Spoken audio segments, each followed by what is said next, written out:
So in this video, we want to overlap to the first picture that we studied in the first video about the exponential growth of technical improvements.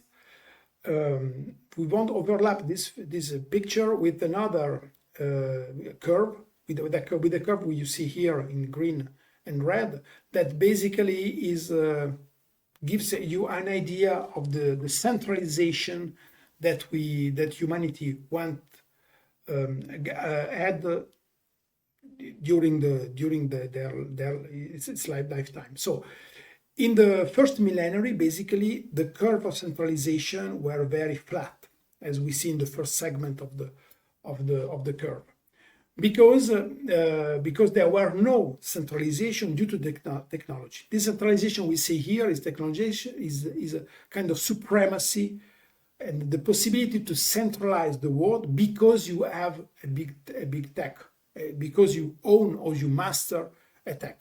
It's not about centralization because you have a political power, because for sure Julius Caesar or whatever else, Napoleon, whatever else, big chief was the chief of an empire that was very centralized, but not centralized because of they master a technology, but centralized because they have political power, a military power, or whatever else. Starting from basically after the Middle Age, we start to see some centralization, indirect centralization because of the technology. For instance, the shipyard, the fact to be able to build big ships, so to travel the sea, allows you as a nation to discover America before other ones and other nations and become richer and richer because you grab more gold and so on. So it's because you have a technology that you can do something important, but it's still not because you have the technology that you have supremacy. It's just by in an indirect way. And then we got and more to the point, there is no company involved. It's just governments, okay, that travel to America to discover new things and so on. But there is no companies. Companies arrive with the combustion engine and the industrial revolution. When you have the industrial revolution creates the first big companies. For instance, let's imagine a company around London that produces shoes and centralize the production of shoes in England, for instance. And this become a big, a well-known actor and takes a kind of monopoly of shoes all over the. But this is business. It's just because they were smart enough to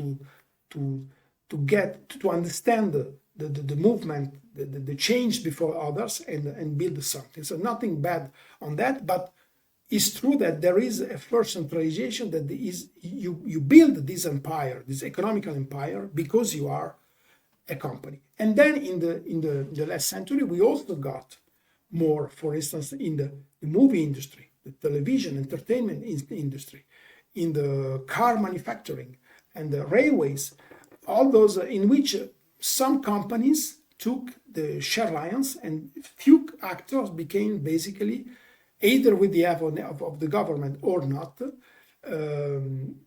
basically the only provider of a service, a kind of monopoly of the service. And so each nation have some few car manufacturer, few movie producer, and so on.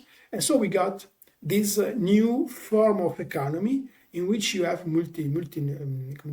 corporate and big companies that basically manage a big share of a field. And okay, and this period is the first red arrow in which we start having this kind of acceleration. Is also characterized by the fact that the biggest companies are oil companies. There are banks for sure, because banks are already in the part of the game, but oil companies produce oil that is energy for all other business. And so the most important companies are oil companies. But starting from 2000, we have a shift. We have a replacement from oil companies to data companies. And data companies is because now we have this strong acceleration, the steepest curve in centralization, with the arrival of the big digital actors like Apple, Google, the GAFA, Apple, Google, Meta, Facebook, and so on, and Amazon. And so we have now this big increase in decentralization to the point that our digital lives are all stored in some server in California or whatever else and replicated all over the world. So, and the humanity, the planet, never had this kind of unbalanced centralization status.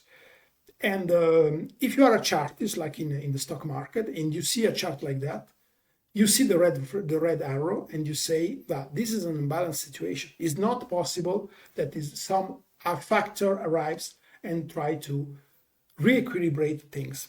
And that's why in 2009, we got the first Bitcoin block and the blockchain space, the birth of the blockchain space and the spreading of the blockchain space. But the blockchain space, by definition, something that is decentralized, and you try to fight this kind of high centralization that we have.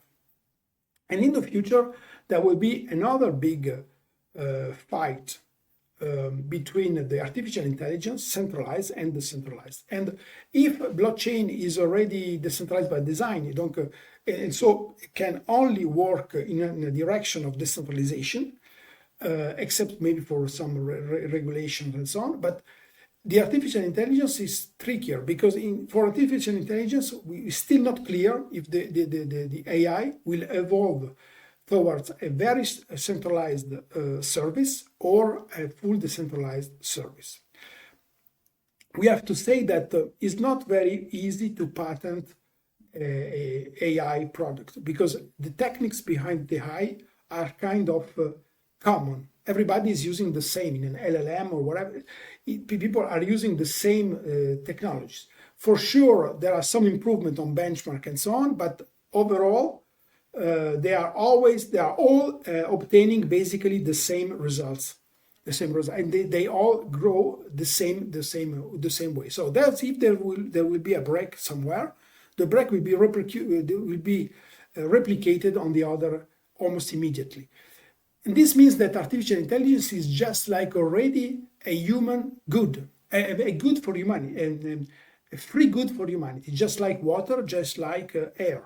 So it's not so, that's why we think that as far as technology is involved, technology should belongs to the humanity, not to a company. This is the idea of behind the Bitcoin, because at the end of the day, this is the philosophy of the blockchain, to create something in the open source space, and that's why that we think that the blockchain plus the artificial intelligence that is very difficult to keep close and private.